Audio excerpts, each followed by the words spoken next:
ଓ ମୋର ପ୍ରିୟ ଛାତ୍ରଛାତ୍ରୀ, ବହୁତ ଖୁସିର କଥା ଯେ ଆମେ ପ୍ରତି ସପ୍ତାହରେ ଶନିବାର ଦିନ ଯୋଗ କରିଥାଉ। ଆଉ ଠିକ୍ ସେହି ଶନିବାର ଦିନ ଯୋଗ ଦିବସ ପଡ଼ିଛି। ବହୁତ ଖୁସିର କଥାଟା।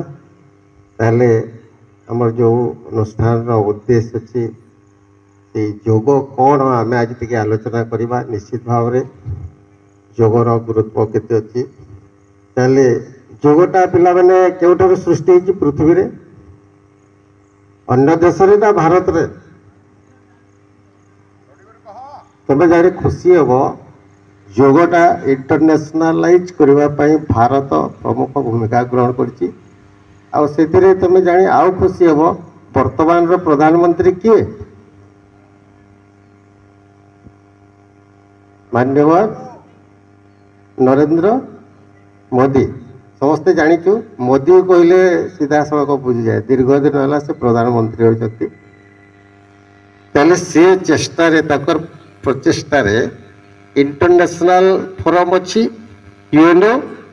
ୟୁଏନ୍ରେ ପାସ୍ କରାଗଲା ଯେ ପୃଥିବୀର ସବୁ ଦେଶ ଆଜି ଦିବସକୁ ଯୋଗ ଦିବସରେ ପାଳନ କରିବେ। ଆଉ ଏଇଟା ଆମ ଭାରତରେ ନୁହେଁ, ପୃଥିବୀ ସାରା ସବୁ ଦେଶର ଲୋକମାନେ ଆଜି ଏହି ଦିବସକୁ ପାଳନ କରିଛନ୍ତି। ଏବଂ ତାର କିଛି ନିଶ୍ଚିତ ଭାବରେ ଗୁରୁତ୍ୱ ଥିବ। এইটা আমার ওল্ড প্রাকটিস। তবে জানি আশ্চর্য হব, এটা বহুত পুরাতন প্রাকটিস। আমার মুনি ঋষি মানে ଯେଉଁ ସାଧକ ବା ବହୁତ ଜ୍ଞାନୀ ଥିଲେ ସେମାନେ ଏଇ ବ୍ୟବସ୍ଥାରେ ଆସି ଏତିକି ଜ୍ଞାନୀ ଥିଲେ। ତମେ ଜାଣିଛ ବେଦ ଜାଣିଛ, ବେଦ ରଚନା କରିଛନ୍ତି। କେତେଟା ବେଦ ଅଛି? 4ଟା ବେଦ ଅଛି। ସେଥିରେ ଜ୍ଞାନର ଭଣ୍ଡାର ଅଛି। ସେହି ଜ୍ଞାନର ଭଣ୍ଡାର କେଉଁ ପ୍ରକାର ବ୍ୟକ୍ତିତ୍ୱରୁ ଆସିଛି, ସେ ଏଇ ମାଧ୍ୟମରେ ଆମର ଯେଉଁ ପୁରାତନ ଜ୍ଞାନର ଭଣ୍ଡାରକୁ ସେମାନେ ସୃଷ୍ଟି କରିଥିଲେ।